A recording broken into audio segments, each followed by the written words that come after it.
We want to help the community kind of sprout that next big startup. Got InsurTech presence from all sorts of series and experience and growth levels, but we also understand that Central Texas is a huge population of insurance professionals from like traditional carriers and things like that.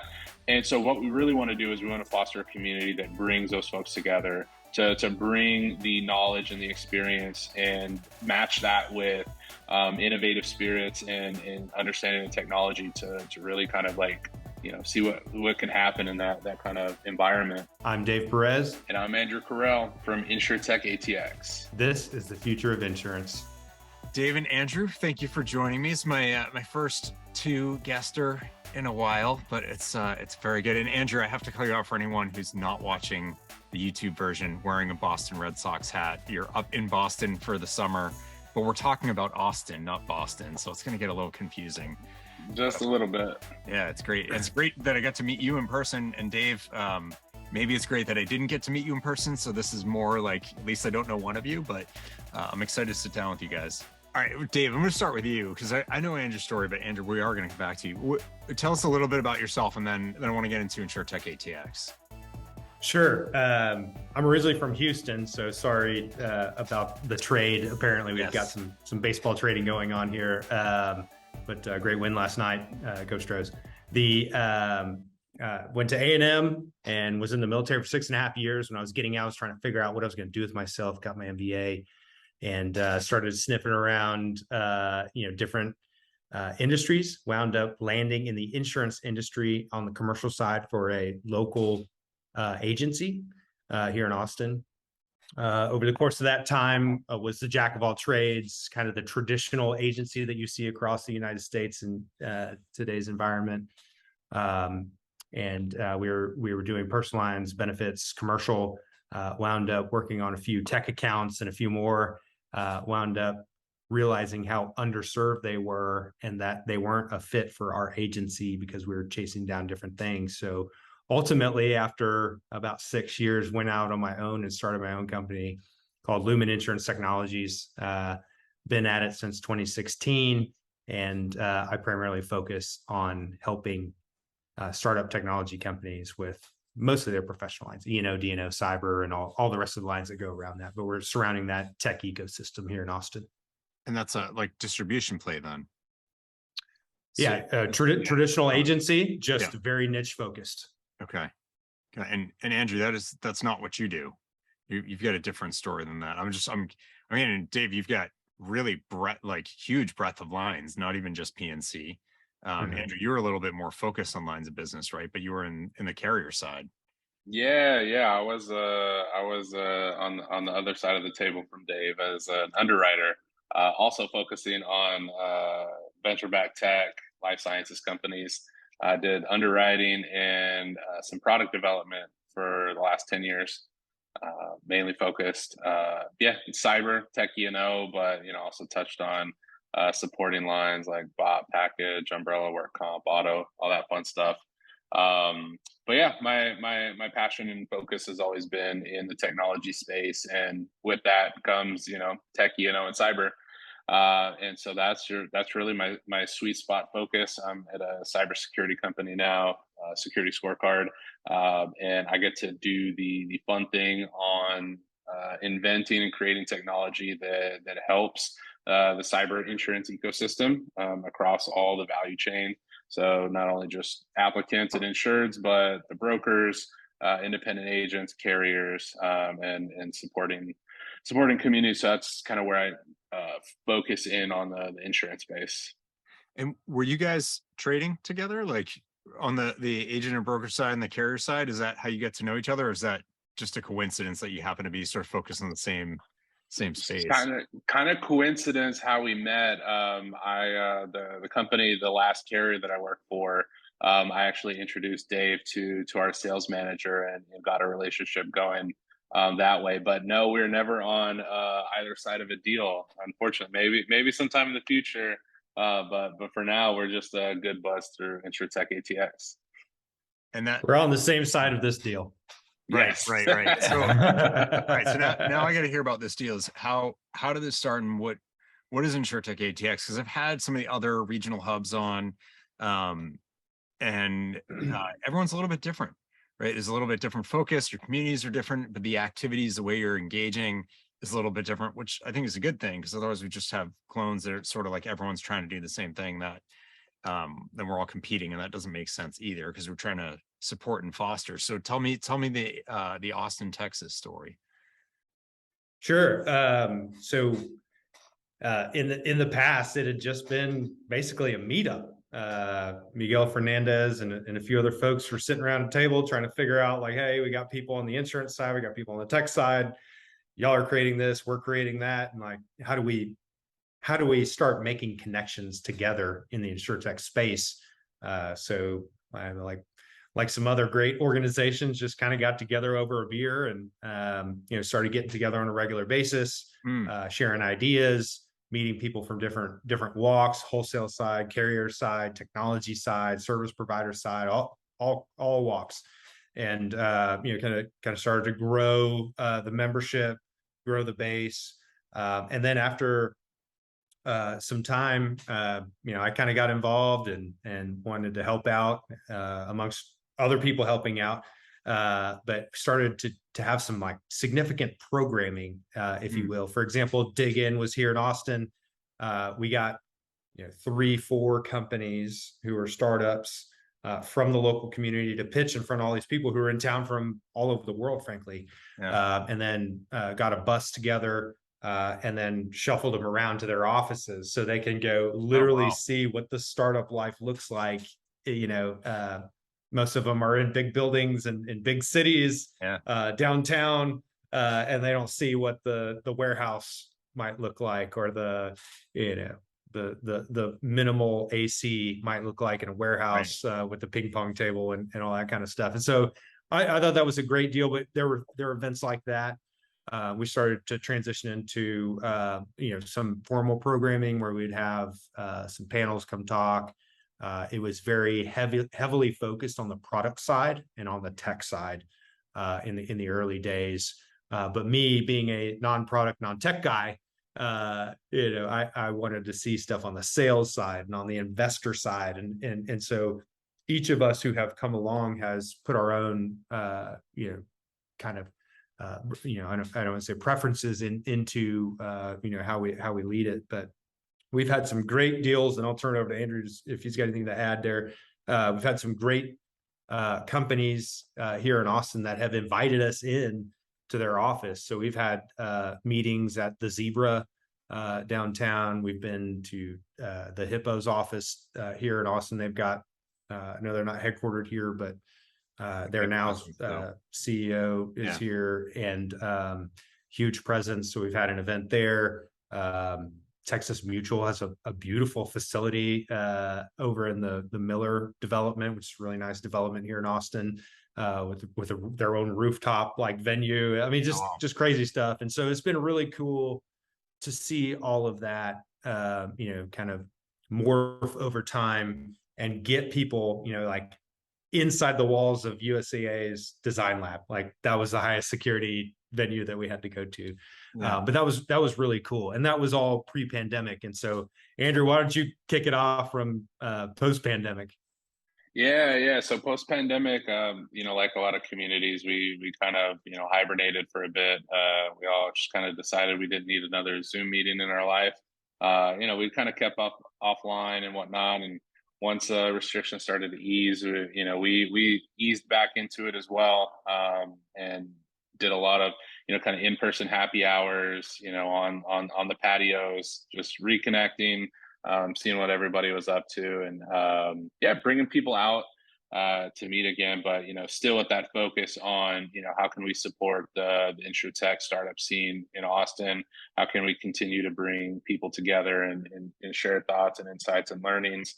And now we've got more of a focus now that we've got our rhythm back. We're up to about 650 members now. Wow. In Austin. A good percentage of that pretty active, and returning members. So I like to say we've got our core group of the OGs, the original folks, and we're starting to add in new regulars, seeing new faces every week. starting to see the word of mouth come up. And yeah, so we're now getting back into the place now where we're going to have some regular programming. Bring in some speakers, and have more kind of like content driven networking sessions. We all love getting together and having a beer, but as Dave likes to say, we've got full-time jobs and families and other obligations, so we want to make sure that when we're asking people to come out and hang out with us, we've got something really special to offer. Yeah. And yeah. So what is it's a much bigger member base than I expected. And I think it's just, I'm not even aware, I think, of the scale of the scene in Austin. So what is it that you're trying to do? Like, what do you, I get on the trying to be more content driven and give people a reason other than nothing wrong with the camaraderie and enjoying each other's company. But more than that, what is it you're trying to foster then? Is this to build more, attract more of like InsurTech activity and insurance activity into Austin? Is it about bolstering what's there and kind of all the above? How do you see your role in the community? Yeah, so it's we're just being in Austin, we're a little more startup leaning.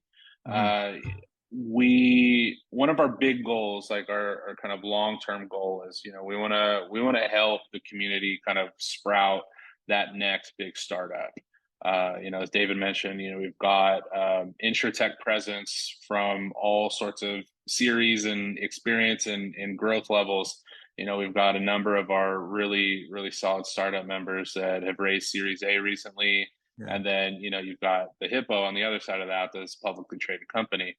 And so that's kind of where our focus leans, but we also understand that, Central Texas is a huge population of insurance professionals from like traditional carriers and things like that.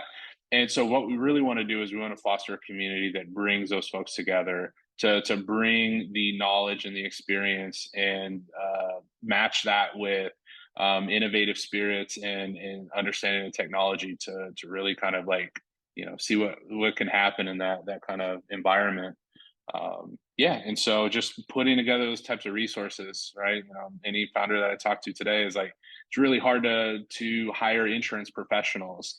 And so, we want to bring those insurance professionals in a kind of a low pressure environment to meet the founders, meet these companies. And we've had a lot of success stories where, we've had, people make hires based off of meetings at these groups and things like that. So that's really what we want to continue to see, is just this like constant groove of innovation and collaboration. Is there a theme to what you tend to see? Like, is the Austin InsurTech scene known for being more distribution solution focused, or personal lines, or commercial, or some kind of solution like CX focus or something like that? Like, or is it everything? I don't know. I'm curious if you're sensing any, like, we're a hub for this kind of stuff. Yeah, Dave, you want to take that one?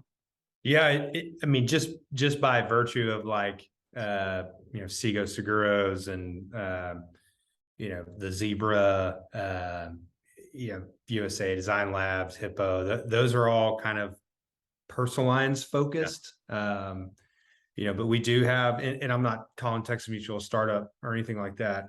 That's commercial focused. There's other companies on the benefits side that are, trying to make, quoting easier, presentations easier, or, some are trying to, get people connected with, the marketplace. And so it's just, it really is all over the place. And I think that's healthy. I think that's good, frankly, because, we're getting, an example is, one of the software engineers that I knew had worked on the benefit side and now works on the P&C side. And so, just because you've got a license in one and have experience on the benefit side, as a broker, doesn't mean that you can translate over to the P&C side easily. But if you're on the software side or design side, it's probably even more transferable because it's back end complicated regulatory issues that you're having to navigate in the systems, and then how do people navigate through that on a user experience side. And so I think those are transferable no matter which company you work for.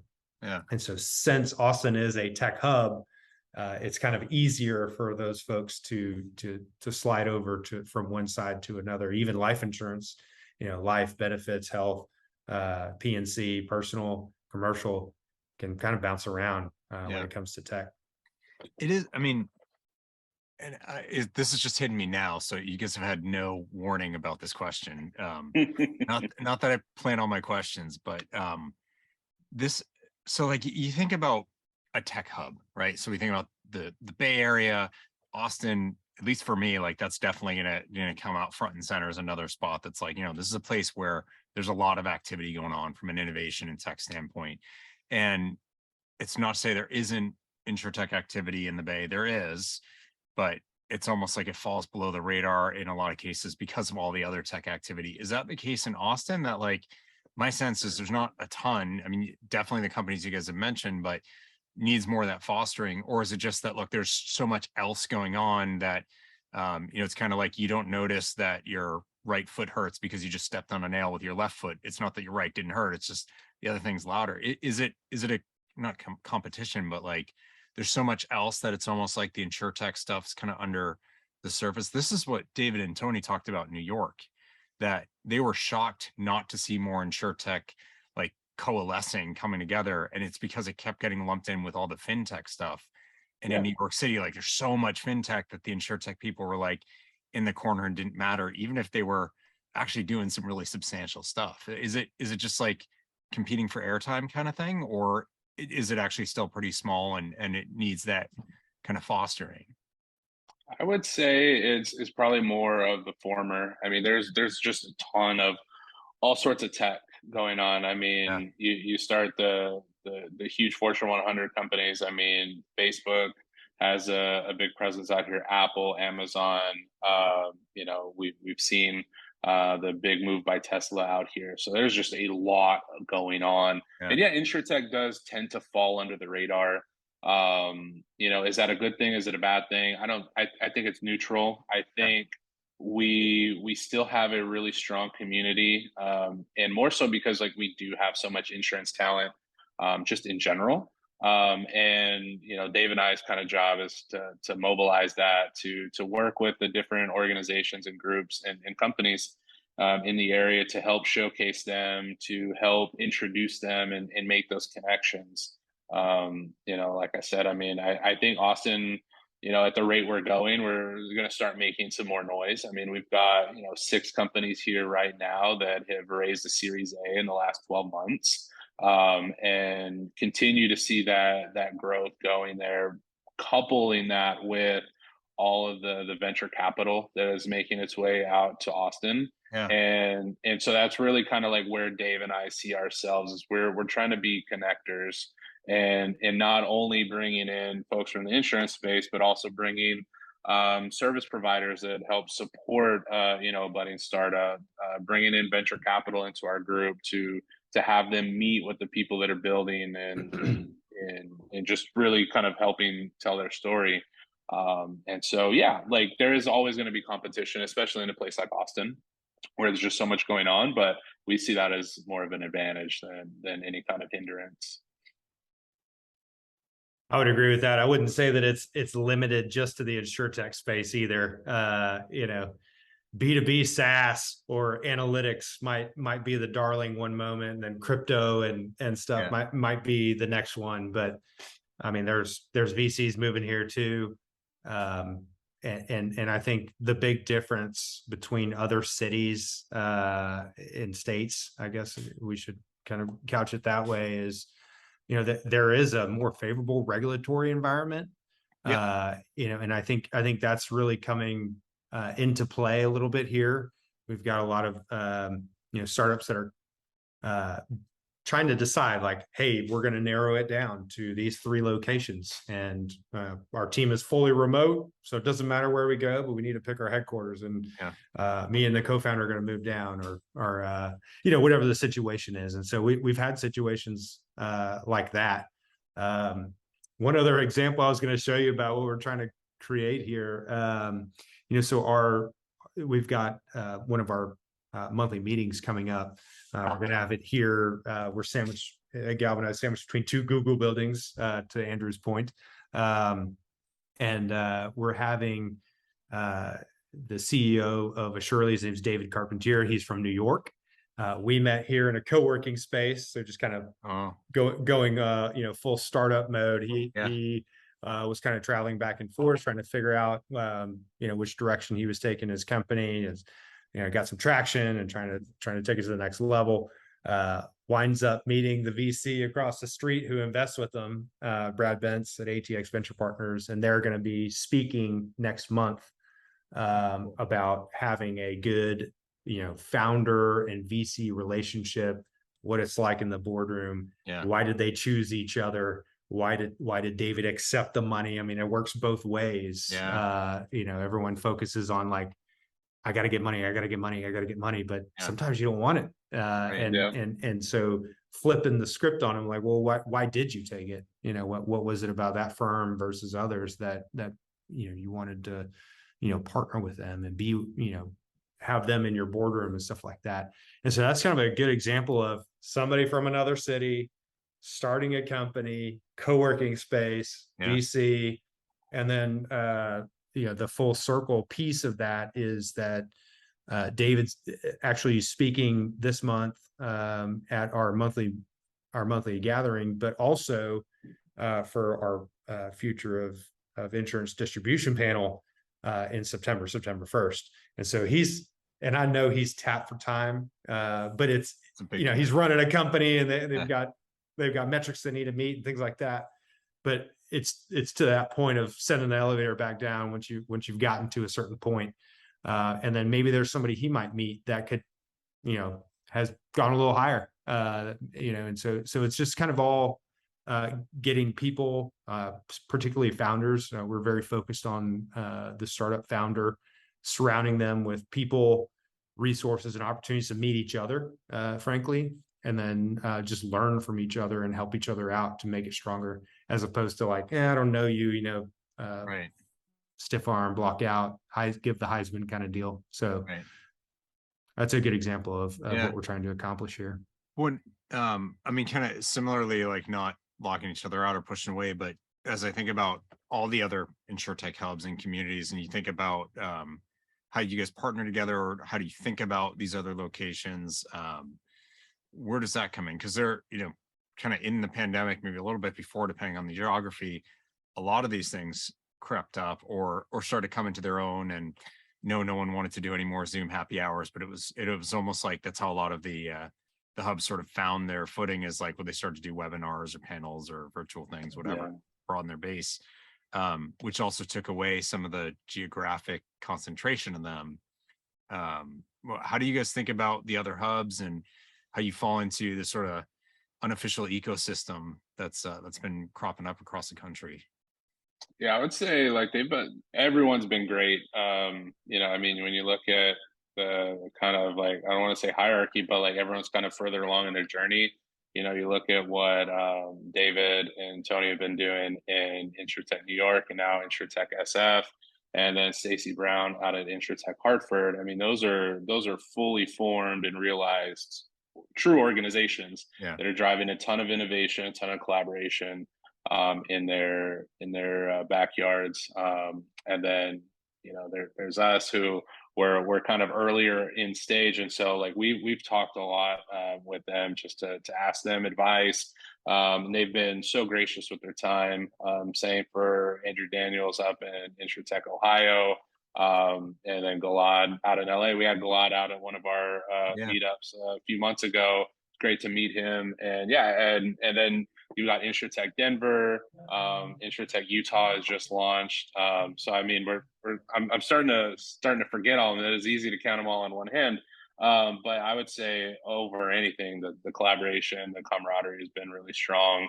I've never got the feeling that anyone's kind of withholding or thinking of this as a zero-sum game. I think we all understand that we're stronger when we share and collaborate, and that's been our experience. And are you finding that with within the community itself? I mean, it sounded like, Dave, the point you were just making about, sending the elevator back down, not holding people away. Invariably, you've got folks within the community who technically are competitors for each other. Or, maybe there's a threat brewing at one company to another company. Does that ever come up? Like, does that complicate things at all? Or is it sort of like, look, we're all in this together, and yeah, what we do may be in competition, but that doesn't mean that we can't, try to support the greater good of building out this area. I frankly haven't seen that, and I don't want to even jinx it by saying yet.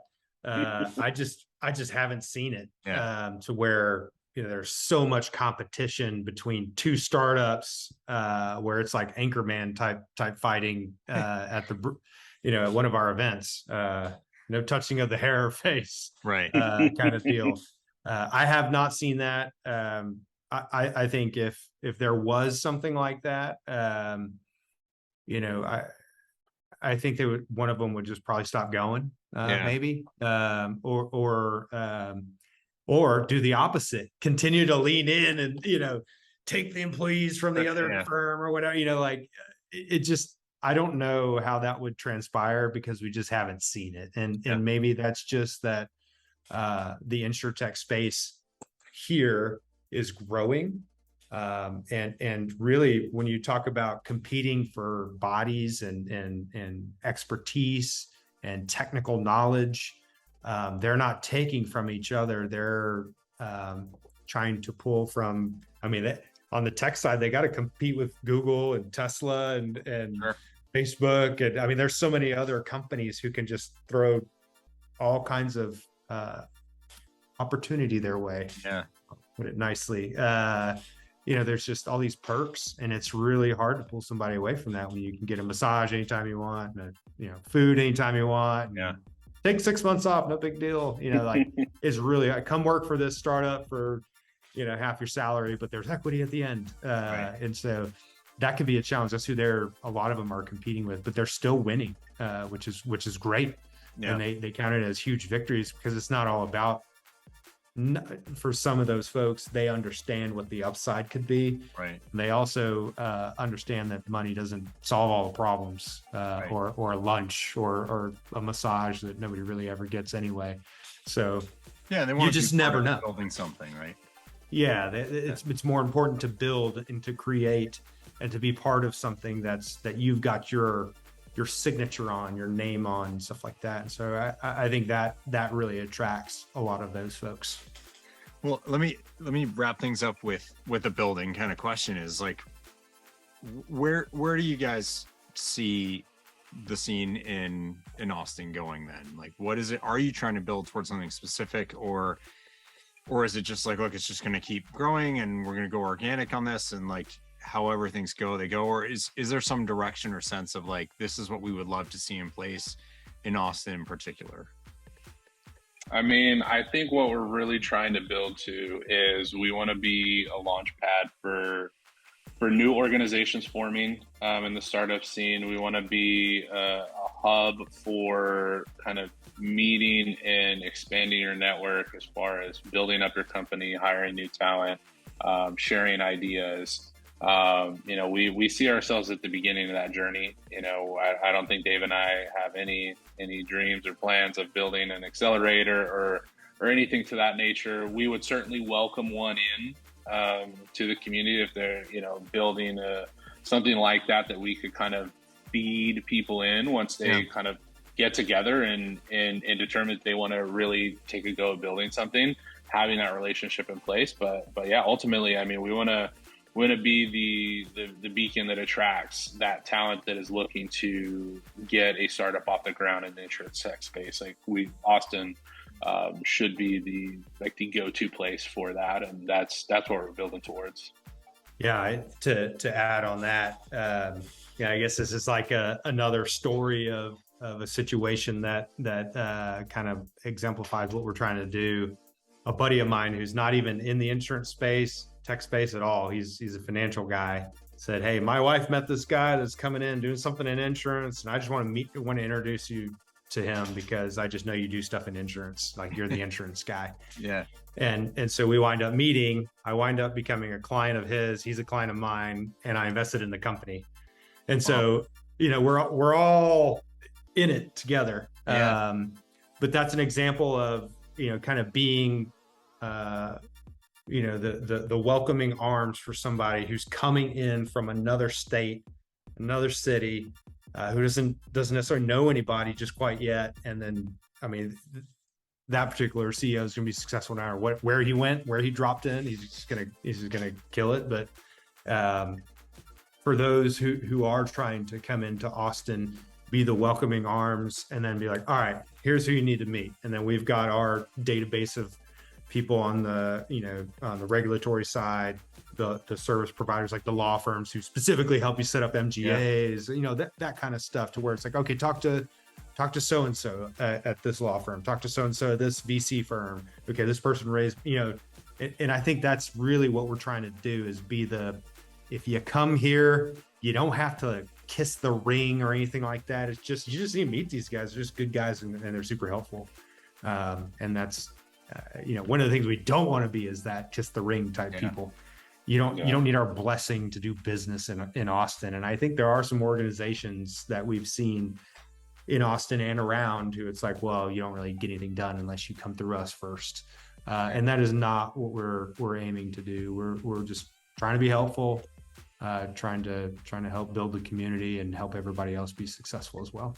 Well, it's great. So if people wanted to come into Austin, they don't have to know the right people. They already know the right people. And if we don't know them, we'll find out, and then we'll put them in our database. So the next person that comes in will be like, oh, we already helped this person do this, so we'll just do that. That's awesome. I think that sense of trying to foster and support each other, like that's actually how we move. I don't care, like incumbent, startup, PNC, like whatever, like we're all trying to stand by people at the worst moments of their lives in lots of different situations and support them, people, businesses, etc. We should be supporting each other in that mission. I agree 100%. Cool.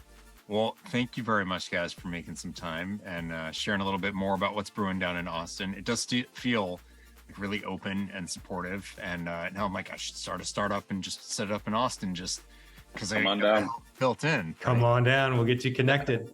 Awesome. And I don't know if you specifically triggered that word brewing, but that's where we have been having our meetups on the monthly basis, is that Holdout Brewing. So if that was just a subliminal invite to come down, the invite's always open for you to come join us over here in Texas. One day, I was there at that dig-in where you were shuttling people around, and that sounds better than the dig-in experience I had, which was just not as fun as that. Excellent. But yeah, no, I got to come back down. Thank you very much, guys, for the time. For sure. Thanks for having us. Appreciate it, Ryan. Thank you to Andrew and to Dave for spending some time with me today. I'm really lucky. I get to meet Andrew in person, that's been a rare thing the past few years for all of us, hasn't it? But especially because he's a guy from Austin, but he happened to be up here in Boston, and we made the most of it. Met up for a coffee, and I learned more about what they've been building at InsurTech ATX, and thinking about the community and the broader question of communities, these various hubs that have been popping up. Love their energy, and so it's great to get to sit down with Dave and with Andrew again and hear about what's going on there. And there's definitely something thriving there. I was just curious, for me, knowing that Austin is this hub, this draw for tech talent and tech innovation.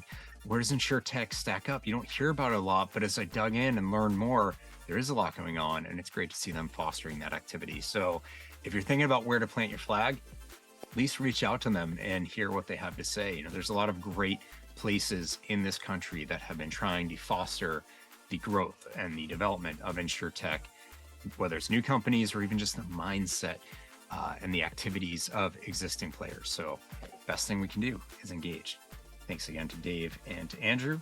Thank you to all of you, and I will see you again soon for another episode of The Future of Insurance. Thanks, everyone.